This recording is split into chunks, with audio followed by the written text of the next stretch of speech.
So, vision and nutrition. What you eat can help or hurt you. And those are blueberries, in case no one knew. They're usually not that big. If they were, that would be even better.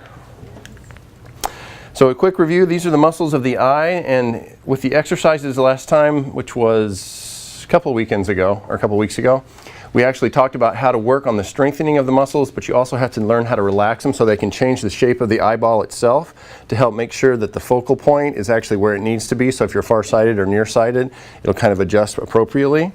So that is the reason that we're doing the exercises, and I'm going to go over just a couple of those real quick just to review. Now the part of the relaxation, really big part, is the belly breathing, and I like to show off the belly on this one. So remember, when you breathe in through the nose, the belly should go out and out through the mouth. This is how we breathe when we were little babies, because we just naturally knew how to do that, and that's why babies are so cute. You always want to poke them in the belly because their bellies are always going out like that. So it's in through the nose, out through the mouth, and that really helps to hyperoxygenate the blood, and that's always good for better vision. Now the palming, this is normally done seated, but I demonstrate like so. You have the heels of your hands on the cheekbones, the fingers crossed across the forehead like so, and you do the belly breathing, so it's in through the nose, out through the mouth, and you just focus on darkness. And this is going to really help to stimulate the rods in the eyes. Those are the ones that see low light and black and white, so in through the nose, out through the mouth. And that really helps to focus on the relaxation. And this next one is my absolute favorite. This is the one that I did one time and was able to get rid of my glasses for 2.5 years. Yep. So what this does is, as opposed to stimulating the rods that do the low level black and white light, this stimulates the cones, which does the color. And so what I did, even though it's a little more advanced, I didn't realize at the time, and it was kind of funny watching me, I was actually standing outside of a Whole Foods, true story, and I look up at the sun, and it's like super bright. It was the middle of the day, and I did my hands like this, and that creates a strobe light effect that stimulates the cells and really helps to rejuvenate vision a lot. It was amazing. And then I found out, and I only did that for about 3 sets of 10 to 15 seconds each. And it was amazing. I mean, you see spots for a while because you're staring at the sun. They always say don't stare at the sun, you're going to burn your retinas.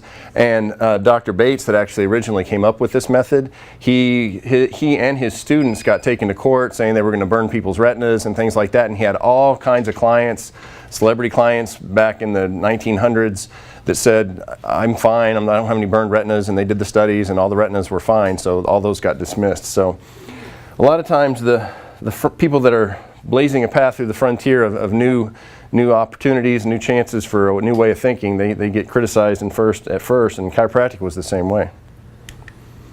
So now we're going to talk about 3 of the main conditions that people worry about.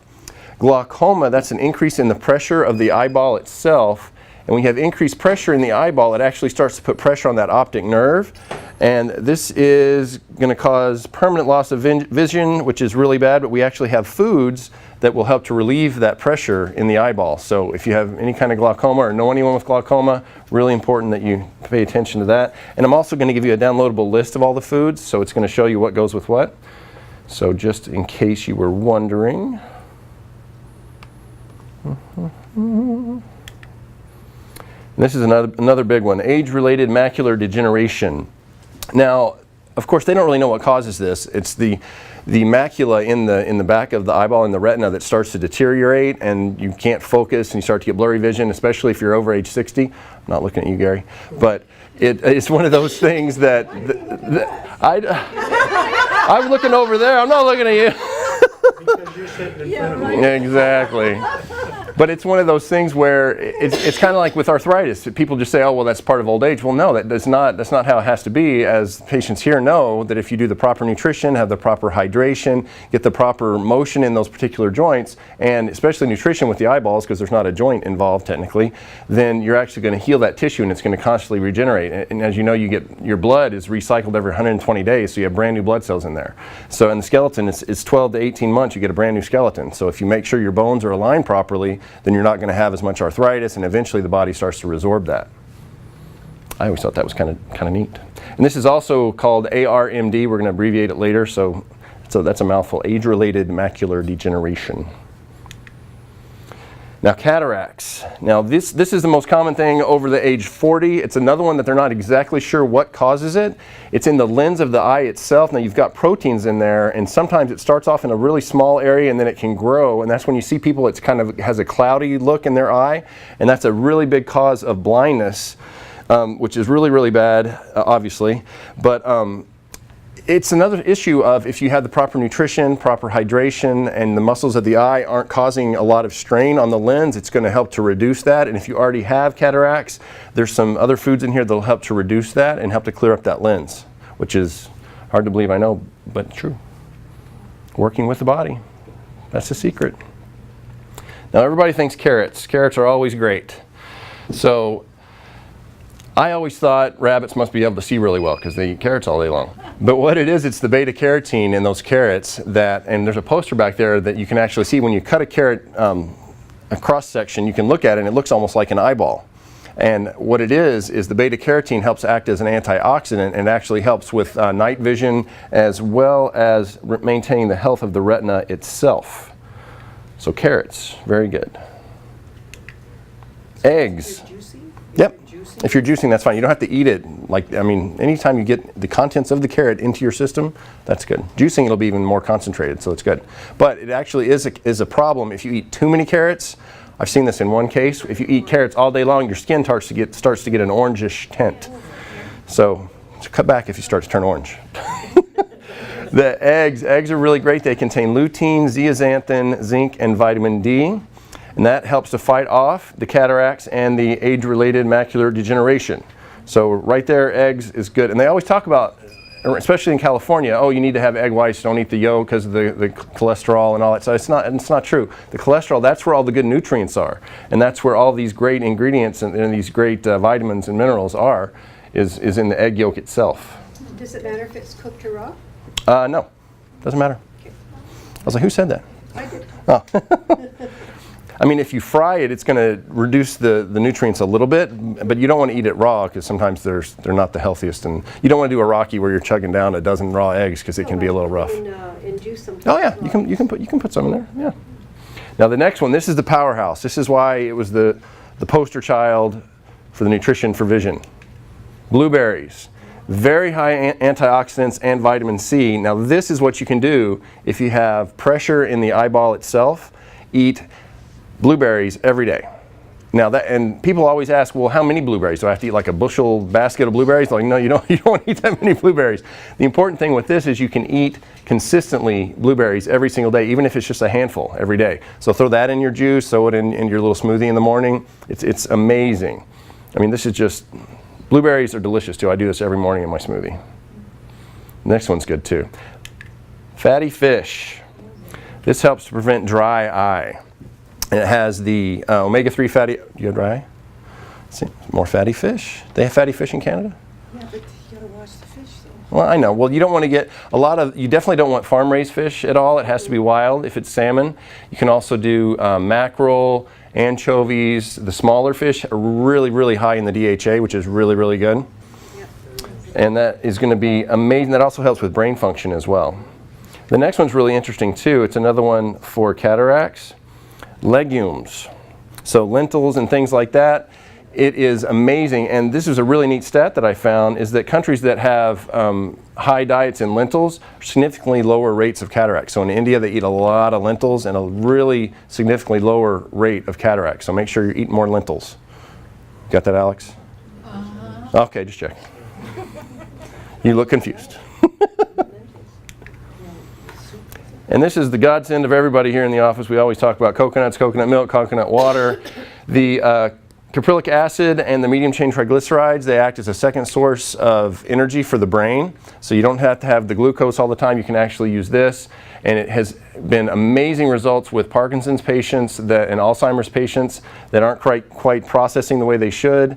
And you can have, they did a study where they had Alzheimer's patients draw a clock before the treatment, and they would draw just kind of a couple of squiggles, and you could tell they didn't have a clue. They couldn't remember what a clock looked like. But then after only a week of, I think it was 3 to 6 tablespoons of coconut oil, they were able to draw a circle and numbers, and it was obviously a clock. So there were obviously some connections that were being made there after the medium chain triglycerides with the coconut milk was incorporated in. So, I mean, why not always be that way? You want to be on top of your game, have your brain firing on all cylinders, so to speak. So make sure you incorporate your coconut milk as well as coconut oil, coconut water. Coconut water is amazing because of the electrolytes. So if you're drinking a lot of water, because we always encourage you to drink at least half your body weight in ounces of water, then you might get your electrolytes a little diluted. So if you drink coconut water, that actually has the electrolytes in them, so you don't have to worry about diluting your electrolytes out.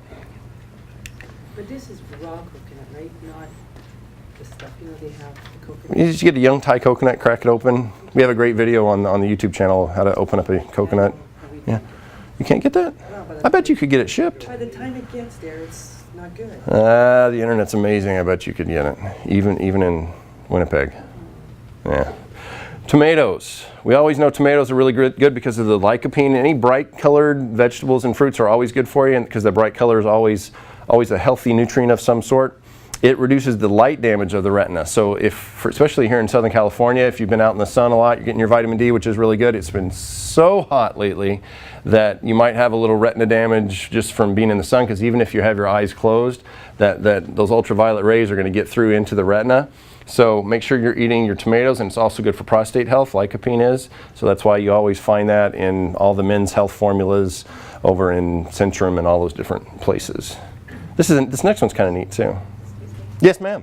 I heard that tomatoes, in regards to prostate, Yep. were better if they were cooked Really? rather than raw. I have not heard that, but that's good to know. So I did hear. Did you hear that as well? Tomatoes cooked, the nutrients are more bioavailable Okay. for the body. Okay. And carrots. Those are the two. So steam them or cook them however you like. Yeah. Very nice. Good to know. So cook your tomatoes and carrots. Pistachios. Another one with the zeaxanthin and lutein. What was the other one that had both of those? Eggs. Zeaxanthin and lutein. So that also fights the age-related macular degeneration. So losing your vision because you're getting older, get you an omelet with some pistachios in there and you'll be good. I'm just kidding. You don't want to eat that. That would be a little rough. Be a little rough. Pistachios are good though. This one's kind of surprising. Dark chocolate. There you go. But we always knew that dark chocolate was good for you because it's got that increased level of the cacao in there, or the cocoa, and that helps a lot with antioxidants, increases the blood flow. Also, spicy peppers are good for blood flow as well. And that's going to help to make sure you keep all those arteries going to the eye healthy and get the oxygen to the eye to make sure it doesn't start to break down. That's really important for the macular degeneration as well. And the next one, everybody's going to love this one too. I love this one. Tea and coffee. So it helps everything. Dry eyes, cataracts, macular degeneration. Maybe if you threw some blueberries in there, it would help with that intraocular pressure for the glaucoma. But this is really, really good. And I actually read that if you drink 3 cups of tea or coffee every day, no more than 3 is the magic number, that it actually helps your brain to stay less foggy.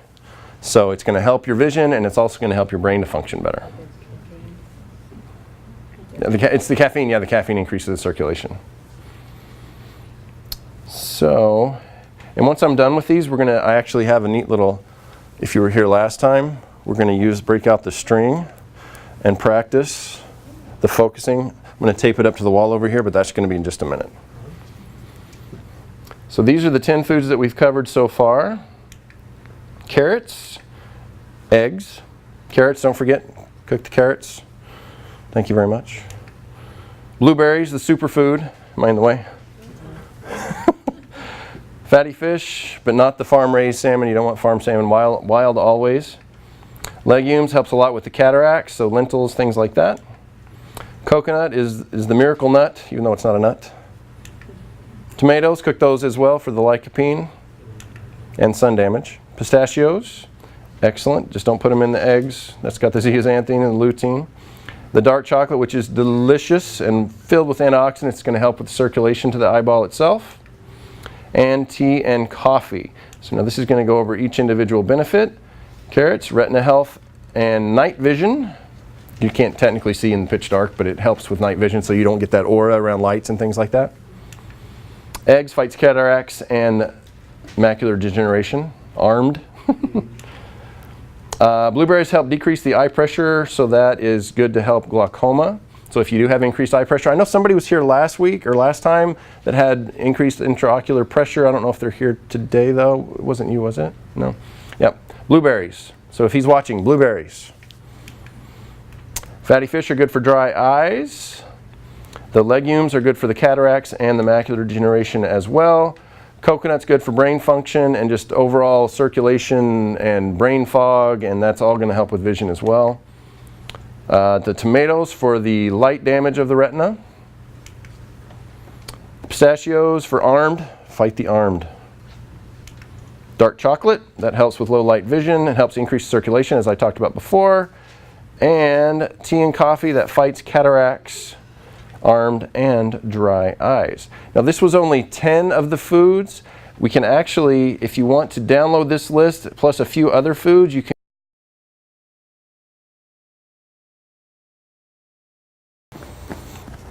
So now I'm going to demonstrate how this works. This is to train we have binocular vision, so you have two eyes that go out like this, obviously, and they're more towards the front so that we can focus this way. They're not on the sides. You'll notice chameleons have eyes like on the sides of their heads, but they move independently so they can see all around. But with us, we're more focused this way. And so what you do, I'm going to stick this to the wall over here, and you can try this yourself. You're going to have it on the wall here.